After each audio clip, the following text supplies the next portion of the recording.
Hello mga karelasyon. Sa isang relasyon, may mga ginagawa ang lalaki sa kanyang partner kapag mahal niya ito. Ito yung mga gestures, kilos na nagpapatunay na mahal ka ng partner mo. Kaya kung gusto mong malaman ang mga ito, ladies, manood ka.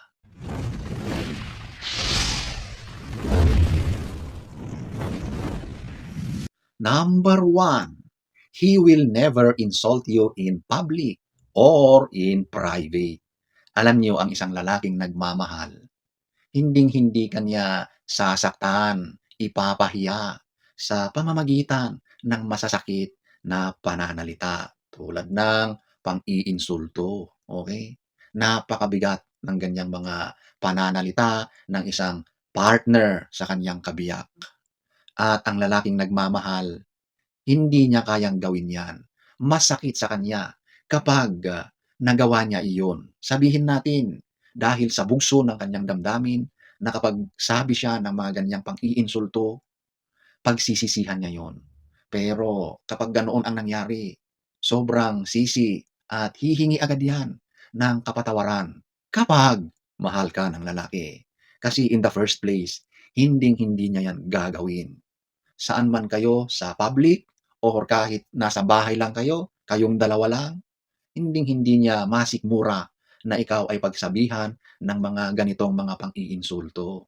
Kasi ang mga ganyan, sigurado na tagos 'yun sa puso ng isang karelasyon na pinagsabihan, okey? Kaya ladies, kapag, yung partner mo ay, madalas kang, pagsabihan ng masasakit na pananalita, pagpapahiya, hindi niya kayang kontrolin ang sarili niya, may anger problems, hindi ka mahal niyan. Kasi ang lalaking nagmamahal, may kontrol 'yan sa kaniyang sarili, okey? Number two, eto yung he will never compare you to other women. Kahit sa isip niya ay merong comparison, hindi maiwasan 'yan. Kasi nakikita niya sa labas, sa paligid, ang ibang mga tao, ang ibang mga babae. So, siyempre nag-iisip pa rin 'yan, nagkakaroon pa rin ng comparison in his mind. Pero yung sasabihin niya sa iyo, yung ipapamukha niya sa iyo na ikukumpara ka sa ibang babae, yun ang masama. Hindi gagawin ng taong nasa right mind, yung taong matino, yung lalaking nagmamahal ang ganitong gawain. Yung pagkukumpara sa iyo sa ibang babae. Huwag na huwag. Hinding-hindi gagawin ng lalaking nagmamahal. Kaya nga ikaw ang minahal niya dahil despite yung mga pagkukulang mo, kahinaan mo, flaws mo, pinili ka pa rin. Ikaw ang minahal niya. So, what's the point na ikukumpara ka pa niya sa iba, 'di ba? Wala na 'yun, eh. Kasi ang pagmamahal kasi tanggap mo ang kahinaan ng taong minahal mo. Kung hindi mo kayang masikmura ang mga 'yon, hindi mo ma-take, eh, huwag mo na siyang, piliin. Huwag ka ng pumasok sa ganyan na relasyon tapos magrereklamo ka pala, "Buti si ganito, bakit hindi ka ganyan?" Huwag na huwag. Kung gano'n pala, eh, di sana hindi mo siya pinatulan, okey?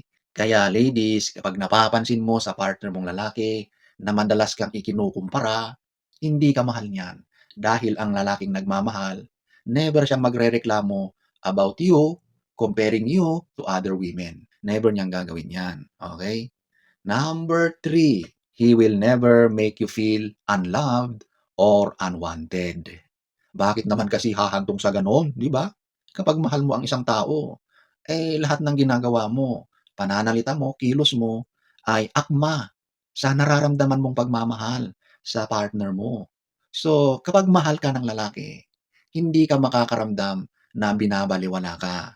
Hindi ka makakaramdam ng, loneliness, na hindi ka pinapansin, hindi ka gusto. Wala, hindi mo maramdaman 'yan, okey?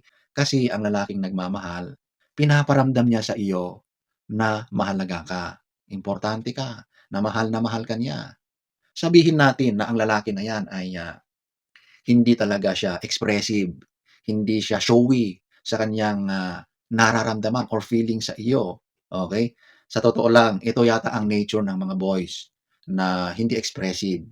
hindi marunong sabi ng kanilang nararamdaman. Pero hindi lang doon nakikita ang pagmamahal ng lalaki.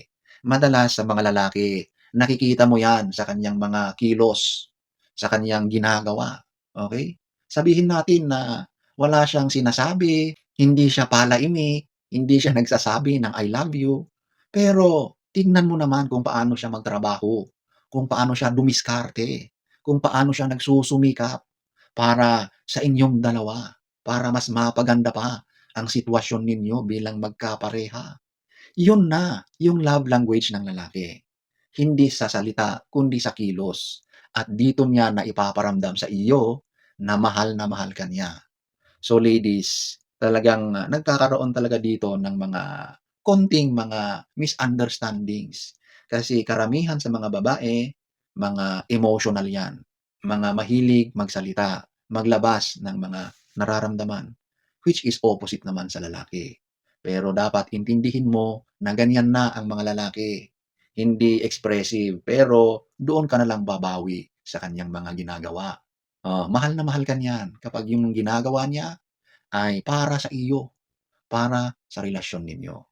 Number 4, he will never ignore your feelings or opinion, okay?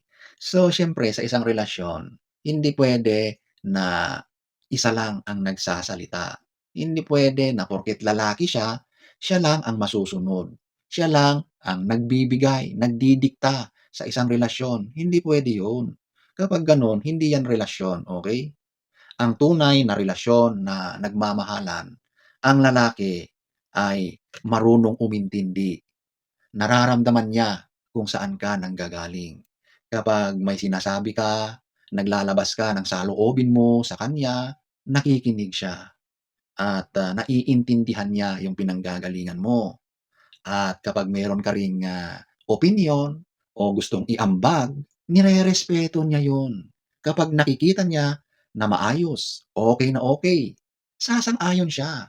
Hindi siya yung fixated sa kung ano lang yung alam niya, yung gusto niya. Hindi puwedeng gano'n. Dapat nagiging open kayo. Nagiging open ang lalaki para sa iyo kung ano rin yung iniisip mo, kung ano rin yung opinyon at nararamdaman mo sa mga bagay-bagay, okay? Kaya kapag mahal ka ng lalaki, ganito ang pakikitungo sa iyo, okay?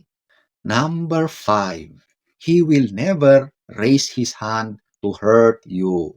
Naku, ito na siguro ang pinaka-ultimate na kasalanan, ang manakit sa isang partner, lalong-lalo na sa lalaki. Sasaktan ka ng pisikal, sukdulan na yun ladies. Once na sinaktan ka na ng lalaki, lalong-lalo na at pisikal ang ginawa niya, umalis ka na diyan. Walang puwang sa isang relasyon ang pananakit, lalo na at humantong na pala sa pisikalan, okay? Although kasama rin yung emotional na pananakit, andiyan yung masasakit na pananalita, pero kapag humantong na sa aspeto na sinasaktan ka na physically, umalis ka na please, okay? Hindi ka mahal ng lalaking 'yan. Ang lalaking nagmamahal, never, never kaniyang sasaktan, never kaniyang pagbubuhatan ng kamay, okay? Kasi kapag pinairal ng lalaki ang init ng kaniyang ulo, ang galit niya, walang mangyayari diyan. Doon mo na makikita kung hanggang saan kayang kontrolin ng lalaki ang kaniyang emotions, okay? Kaya kapag napagtaasan ka na ng kamay, naramdaman mo na yung kamay niya sa iyo, umalis ka na. Itigil mo na 'yan. Kasi minsan hindi lang 'yan una, masusundan pa 'yan, promise, okay? Hindi ka mahal ng lalaking mapanakit. Number 6, he will never lie to you. Hinding-hindi siya magsisinungaling. Sa panahon ngayon na parang kasama na ang pagsisinungaling sa buhay ng tao, sa mga magkakarelasyon.